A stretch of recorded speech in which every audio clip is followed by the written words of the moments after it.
সমৃদ্ধা নাথ সে পড়ে শিশুতীর্থ স্কুলে। সেখানে কোনো ধরনের সুযোগ সুবিধা না পাওয়ার কারণে আমার জ্যেষ্ঠশালীর মেয়ে তাই আমাদের স্কুল থেকে কন্টেস্টেন্ট হয়েছে, আমাদের স্কুল থেকে পার্টিসিপেট করেছে। আমাদের তাই ডিস্ট্রিক্ট লেভেলে আমাদের স্কুল থেকে কম্পিটিশন করে, তাই সেকেন্ড হয়েছে বসে আগে প্রতিযোগিতাতে।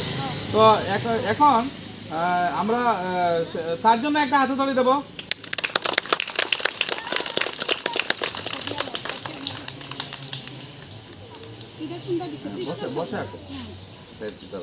তাই আরেকটাতে পার্টিসিপেট করেছিল সমৃদ্ধা নাথ কৃষ্ণ সাহায্য প্রতিযোগিতায়।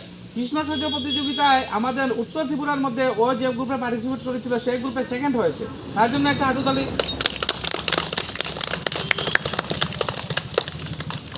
যেহেতু আমাদের স্কুল থেকে পার্টিসিপেট করবে তত সুনাম তো আমাদের হবেই। তারপর আরেকটা গুরুত্বপূর্ণ ব্যাপার, আরেকটা যদি আমি আরেকটা গুরুত্বপূর্ণ বলছি, আপনি বৈশাখী বীরনাথকে আপনারা সকলেই জানেন।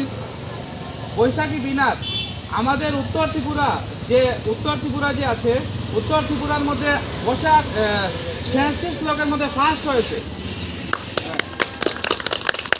আর ওইটার ব্যাপারে তাই দাদুর একটু ইন্টারেস্ট আছে বলতে, ওনার বাবা তো তাই তাদের এই ব্যাপারে প্রশিক্ষণ করেন।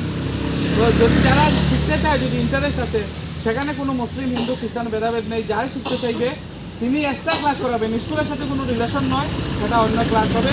যারা ইন্টারেস্ট থাকবে তাদের নাম লিপিবদ্ধ করবে।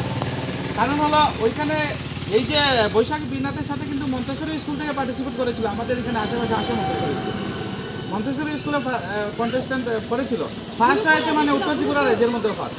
মানে যেটা বৈদিক আমরা যে শিক্ষা যে আছে গুরুকুল পানিসাগর ওইখান থেকে এসেছিল, ও ফার্স্ট হয়েছে, মানে পুরো উত্তর ত্রিপুরার মধ্যে ফার্স্ট।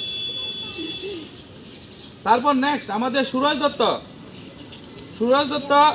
বসে আঁকা প্রতিযোগিতায় অংশগ্রহণ করেছিল। সেখানে সে সার্টিফিকেট পেয়েছে এবং গোল্ড মেডেল পেয়েছে। থ্যাংক ইউ ভেরি মাচ, খুব ভালো ছেলে। এ আমাদের রাজবাড়ি স্কুলের স্টুডেন্ট। আমরা একটু তার ডেভেলপমেন্টের কথা চিন্তা করে তার বাবাকে অফার করেছিলাম, ও এখন আমাদের স্কুলে আছে।